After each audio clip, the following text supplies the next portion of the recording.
وكان في المدينة 9 رهط يفسدون في الأرض ولا يصلحون قالوا تقاسموا بالله لنبيتنه وأهله ثم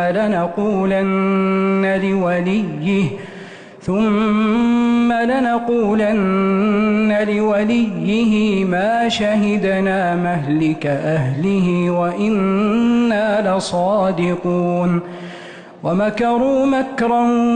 ومكرنا مكرا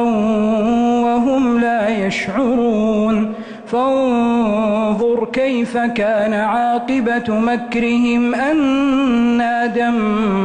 دمرناهم وقومهم أجمعين